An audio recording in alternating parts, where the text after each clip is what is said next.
योगमा एउटा आसन छ जसलाई साष्टाङ्ग भनिन्छ। यस आसनमा तपाईले शरीरका 8वटा भागहरू जमिनमा छुवाउनुपर्छ अनि त्यही स्थितिमा रहनुपर्छ। यो आसनको अभ्यास गर्दा विशेष गरी फोक्सोले निश्चित तरिकाले काम गर्दछ, साथै अरू पक्षीहरू पनि छन्। तर हामी आफ्नो प्रणालीमा अक्सिजनको स्तर बढाउने बारे कुरा गरिरहेका छौँ। यो आसनमा पुरै श्वासन तन्त्र भिन्न रूपमा काम गर्दछ। यो सबैतिर प्रचलित आसन हो जसलाई सामान्य ढङ्गले गरिन थालिएकोले थुप्रै रूपहरूमा बिगारिँदै लगिएको छ। वास्तवमा हरेक भक्तालुले यो आसन गर्नुपर्ने हो, तर निर्देशन र बुझाइको कमीले गर्दा मानिसहरू यत्तिकै जमिनमा पल्टिरहेका हुन्छन्। यहाँ साष्टाङ्ग गर्ने सही तरिका देखाइएको छ। शरीरका 8वटा भागहरू जमिनमा छुवाउनुहोस् र त्यही स्थितिमा अडिनुहोस् अनि सामान्यभन्दा अलिकति गहिरो श्वास फेर्नुहोस्। यस आसनमा निधार, छाती, दुवै हत्केलाहरू, दुवै घुँडाहरू अनि दुवै बुढी औँलाहरूले जमिनमा छुन्छन्। कुर्कुचाहरू जोडिएको हुनुपर्छ। यस स्थितिमा रहँदा स्वाभाविक रूपमा श्वासको गति अलिकति छिटो हुन्छ।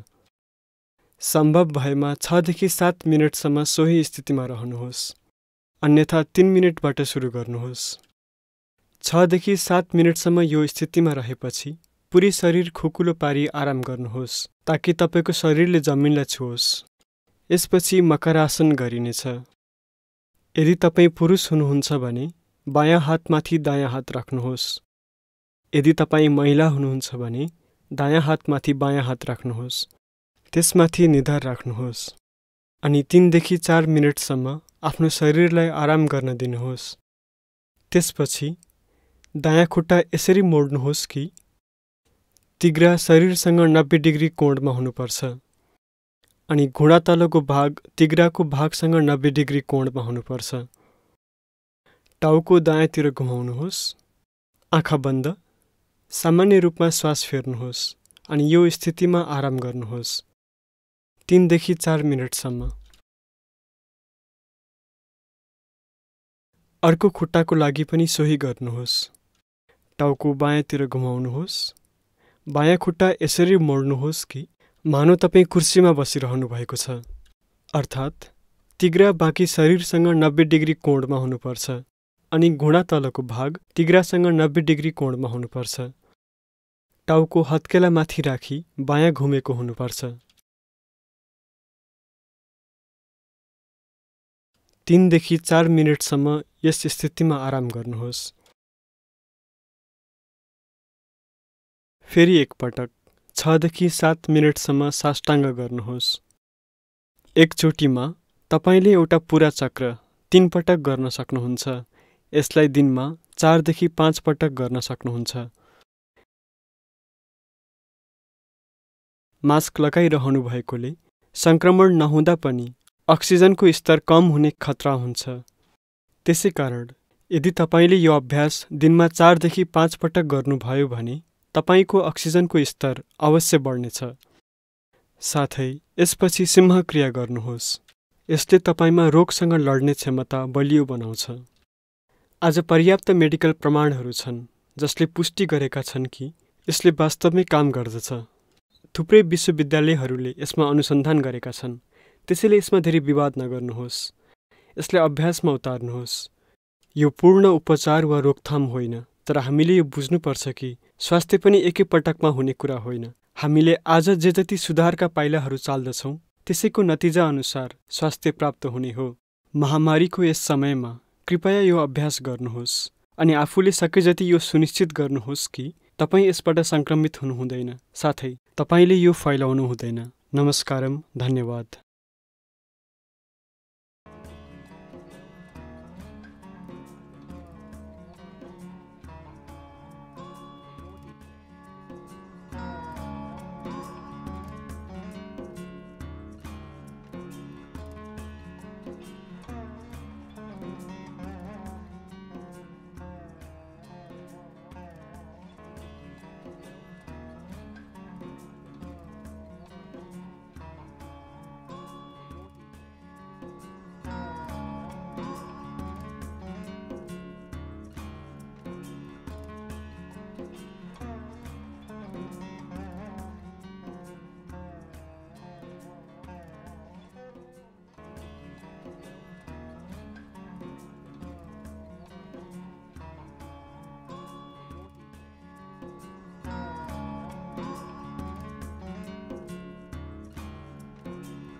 सिंह क्रिया शरीर, मन र ऊर्जाको लागि प्राचीन योग विधिहरू निकै लाभदायक प्रमाणित भएका छन्।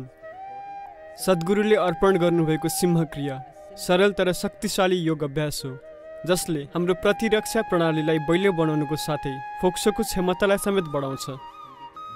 सद्गुरुले सिंह क्रियाको निर्देशनहरू दिनुहुनेछ। यो महत्त्वपूर्ण छ कि तपाईँ यी निर्देशनहरू राम्रोसँग ग्रहण गर्नुहोस्। कृपया अर्को 10 मिनेट केवल यस प्रक्रियाको लागि समर्पित गर्नुहोस्। कृपया भिडियो हेरिरहेको बेला अभ्यास सिक्ने प्रयास नगर्नुहोस्। पहिला पुरै निर्देशनहरू सुन्नुहोस् अनि त्यसपछि आफै अभ्यास गर्नुहोस्। यो एउटा सरल अभ्यास हो। तपाईहरुमध्ये जोसँग कुनै पनि शक्तिशाली प्रक्रिया छैन, यसले मद्दत गर्नेछ।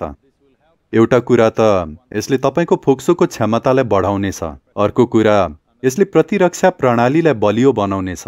महत्त्वपूर्ण कुरा के हो भने यदि तपाईले अर्को 5 दिनसम्म गर्न सक्नुभयो अनि अचानक एक दिन गर्न सक्नु भएन भने यसको अर्थ निश्चय पनि तपाईमा श्वास प्रश्वास सम्बन्धी समस्या छ। सायद त्यो यही भाइरस नहुन सक्छ, तर अरु केही हुन सक्छ।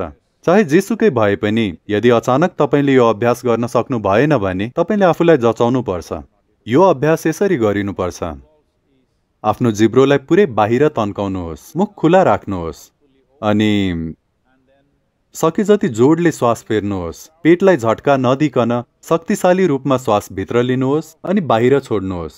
श्वास भित्र अनि श्वास बाहिर 21 पटक। यो सकिएपछि तपाई आफ्नो जिब्रोलाई माथितर्फ फर्काउनुहोस्। सके जति पछाडी लैजानुहोस्। तपाईले आफ्नो हात प्रयोग गर्नु पर्दैन। It's not a good time to use your hands. आफ्नो जिब्रोलाई सके जति पछाडी लैजानुहोस् जस्तै कि अनि मुख खुलै राखी फेरि त्यसै गरी श्वास फेर्नुहोस्। श्वास भित्र श्वास बाहिर सके जति जोडले। तर तपाईले आफ्नो घाँटी मुनिको गहिरो भागलाई साँघुरो बनाएर यसरी आवाज निकाल्नु पर्छ।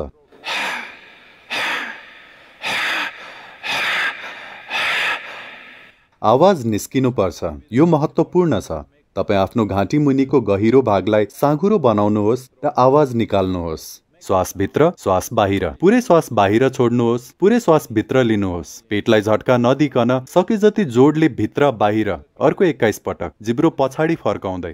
पुरै प्रक्रिया भरि आफ्ना आँखा बन्द राख्नुहोस्। You inhale fully. पुरै श्वास भित्र लिनुहोस्, पुरै श्वास लिनुहोस् अनि श्वास रोकेर यत्तिकै बस्नुहोस् 1 मिनेटसम्म। यदि तपाईको उमेर बढी छ वा सास फेर्नमा समस्या छ भने कम्तीमा पनि 30 सेकेन्ड। यदि तपाई 1 मिनेटसम्म रोक्न सक्नुहुन्न भने कम्तीमा पनि 30 सेकेन्ड त्यही स्थितिमा बस्नुहोस्। जुन दिन तपाई यो अभ्यास गर्न सक्नुहुन्न, तपाईले यो बुझ्नुपर्छ कि तपाईको श्वास प्रश्वास प्रणालीमा कुनै समस्या छ। अत तपाई जचाउन जानुपर्छ। अहिले उनले गरेर देखाउनेछन्। कृपया ध्यानपूर्वक हेर्नुहोस्।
तपाईँ पलेटी कसेर बस्नुहोस्।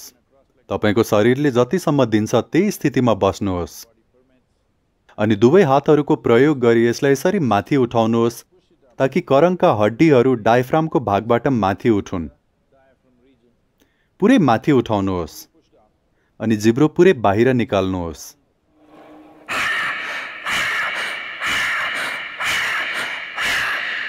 यसरी 21 पटक। त्यसपछि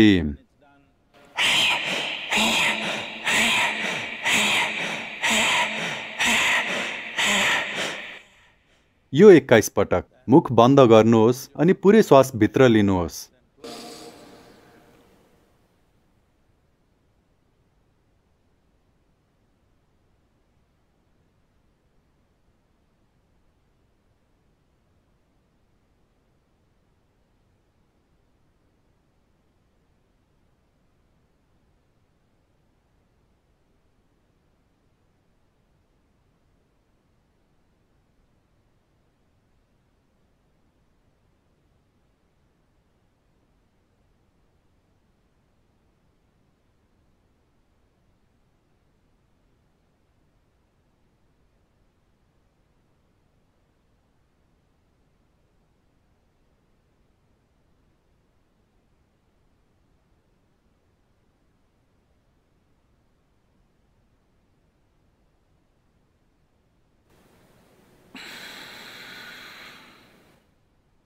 मुख बन्द राख्दै श्वास छोड्नुहोस्। घाँटी मुनिको गहिरो भागलाई साँघुरो बनाउँदै त्यहाँबाट आवाज निकाल्नुहोस्।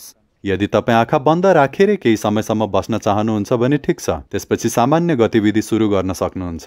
यो सरल अभ्यास हो, यसलाई जो कसैले गर्न सक्नुहुन्छ। ध्यान दिनुहोस् कि तपाईको पेट टन्न हुनु हुँदैन, तपाईँ थोरै भोकाएको हुनुपर्छ। यदि तपाईको पेट पुरै खाली छैन भने पनि कम्तीमा पनि तपाईँ थोरै भोकाएको स्थितिमा हुनुपर्छ। त यो एउटा सरल अभ्यास हो, विशेष गरी तपाईहरुमध्ये जो भाइरसको सामना गरिरहनु भएको छ, किनकि तपाईँ मेडिकल सेवामा हुनुहुन्छ वा सुरक्षाकर्मी हुनुहुन्छ वा अन्य कुनै सेवामा हुनुहुन्छ जहाँ तपाईले संक्रमित मानिसहरूसँग सामना गरिरहनु पर्ने हुन्छ। कृपया यो अवश्य गर्नुहोस्, यो तपाईको लागि असाध्यै लाभदायक हुनेछ। कृपया निर्देशन अनुसार नै अभ्यास गर्नुहोस्। यसमा केही पनि परिवर्तन नगर्नुहोस्, जस्तै कि श्वासको गिन्ती बढाउने। 6 देखि 70 वर्ष बीचका जो कसैले यो अभ्यास गर्न सक्नुहुन्छ, चाहे शारीरिक वा मेडिकल स्थिति जस्तो सुकै किन नहोस्। 6 वर्षभन्दा मुनि र 70 वर्षभन्दा माथिका व्यक्तिहरूले पनि यो अभ्यास गर्न सक्नुहुन्छ, तर उहाँहरूले श्वासको प्रक्रिया 12 पटक मात्र गर्नुपर्छ, 21 पटक होइन। जो व्यक्तिहरूको मस्तिष्कमा कुनै प्रकारको ट्युमर छ वा पहिले थियो वा मस्तिष्कमा रक्तस्राव भएको छ भने उहाँहरूले पनि यसको अभ्यास गर्न सक्नुहुन्छ, तर उहाँहरूले पनि श्वासको प्रक्रिया 12 पटक मात्र गर्नुपर्छ, 21 पटक होइन।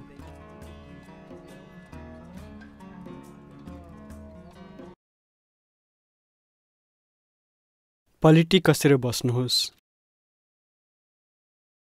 आफ्ना हत्केलाहरू तल फर्काएर घुँडा नजिकै तिघ्रामाथि यसरी राख्नुहोस्। दुवै पाखुराहरू प्रयोग गरी शरीरलाई यसरी माथि धकेल्नुहोस् कि तपाईको करङ डायफ्रामको भागबाट माथि जाओस्। आँखा बन्द गर्नुहोस्। मुख पुरै खोल्नुहोस् अनि जिब्रो पुरै बाहिर निकाल्नुहोस्। पुरै जोडले श्वास लिनुहोस् र छोड्नुहोस्। पेटको मांसपेशीहरूमा हलचल हुनुपर्छ, तर पेटलाई झट्का दिनु हुँदैन। पुरै श्वास भित्र लिनुहोस्, पुरै श्वास बाहिर छोड्नुहोस्। श्वास फेर्दा घाँटी मुनिको गहिरो भागबाट आवाज निकाल्नुहोस्।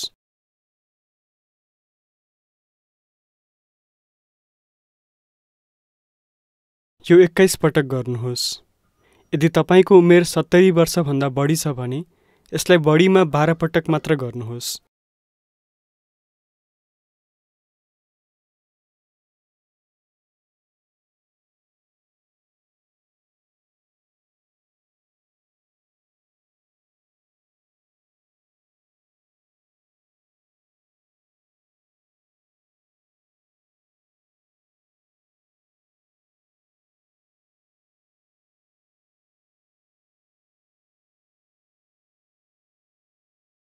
अब आफ्नो जिब्रोलाई पछाडितिर धकेल्नुहोस्।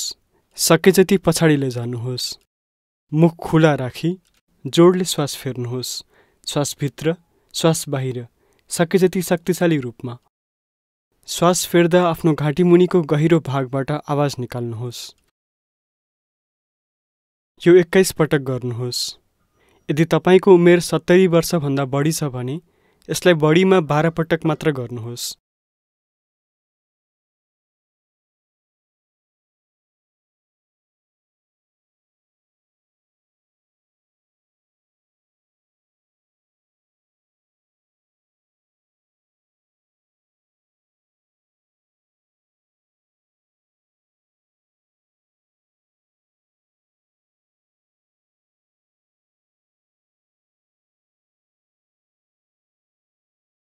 मुख बन्द गर्नुहोस्।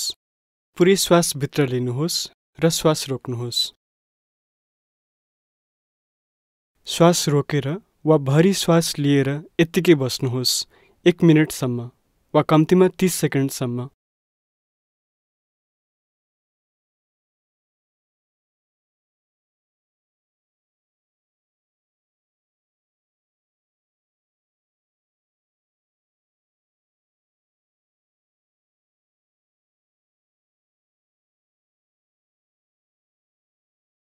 तपाईलाई सहज हुँदासम्म श्वास रोक्नुहोस्।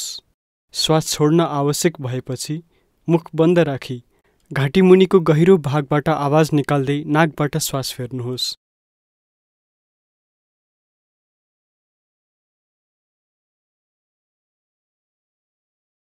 तपाई केही समयसम्म चुपचाप बस्न सक्नुहुन्छ अनि इच्छा लागेको बेलामा आँखा खोल्न सक्नुहुन्छ।